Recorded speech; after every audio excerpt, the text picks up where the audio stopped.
अस्सलाम वालेकुम दोस्तों, ये हमारी सरसों कनोला और ये हाइब्रिड कनोला है और इसको हमने पहला पानी लगाया है ये वाला ना आज। तो आज इसको पानी लग रहा है, इसकी आज पहली पिलाई है। तो ये इस कंडीशन में फलियां लग चुकी हैं इसको और फ़िलहाल तो ज़बरदस्त कंडीशन में है, लेकिन फिर भी हमने पानी इसको लगा दिया। तो मैं आज आपको दिखाऊँगा रेंड, जो हमारे इलाके में तो इसको रेंड कहते हैं और कुछ बलोच लोग जो हैं वो हरनौलियाँ कहते हैं। तो मैं आपको दिखाता हूँ जिनसे साबुन बनता है ना, तो ये जो साबुन में डलती हैं और इसका तेल भी मिलता है बाज़ार से, ठीक है। ये हमने खाले बनों के ऊपर लगाई हुई होती हैं। ये है जी रेंड, ठीक है। ये इस तरह के इसके पत्ते होते हैं, पौधे होते हैं। और ये अक सिंध का बूटा है।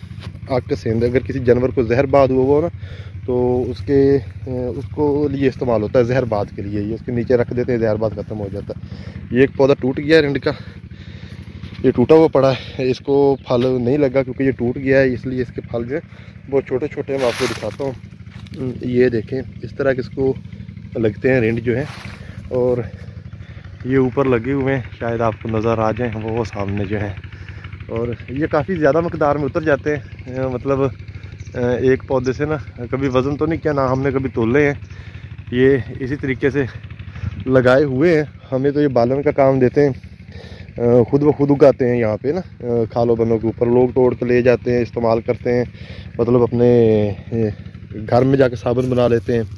तो ये फार बिजनेस नहीं, ये देखिए 2-3 पौधे ही हैं तो लगे हुए हैं बहरहाल यहाँ पे ना, हमारे हैं सही है। ये देखिए खुद ब खुद एक उग रहा है यहाँ पे इनके नीचे। और ये अक किसी भी जहरीली चीज़ का अगर काट जाए तो ये दूध अगर लगा लिया जाए, ये वाला दूध जो है ये देखो निकल रहा है इसका, ठीक है। ये अगर इसका कोई भी पत्ता भी तोड़ेंगे ना, मैं आपको नई शाख पे तोड़ के दिखाता हूँ। ये देखें, मैं इसका पत्ता तोड़ूंगा तो यहाँ से दूध निकलेगा।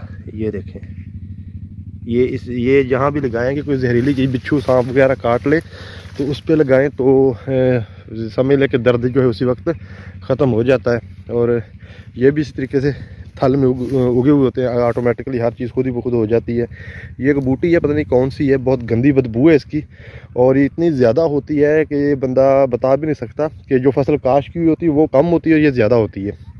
तो इसको हम ख़त्म करने की बहुत कोशिश करते हैं। ये 1-2 एकड़ में है हमारे, लेकिन ये ख़त्म नहीं होती। देखिए आपके इलाके में अगर हो तो इसको भी ख़त्म कर लें। इसको इस तरह की फलियाँ लगती हैं और बहुत सख्त है ये बूटी भी ना। चले, मैं आज पानी लगवा रहा था तो मैंने कहा दोस्तों को ना ये दिखा दूं। ये देखें, ये सारी हमारी ये पट्टी भी वहाँ तक है, ये वाली भी, और वो सामने भी कनोला है, इधर भी कनोला ही है, ठीक है। और ये बॉर्डर है हमारा जो खाल है, इस तरफ बलोच हैं सारे, और ये सारा बलोचों का इलाका है और ये जटों का इलाका है। हम रंधावा बरादरी जितनी भी है वो इधर है और यही हमारे रकबे हैं। इधर सारा जो हमारा गाँव है सारे रंधावा बरादरी का बैठा हुआ है, पूरा पिंड का पिंड।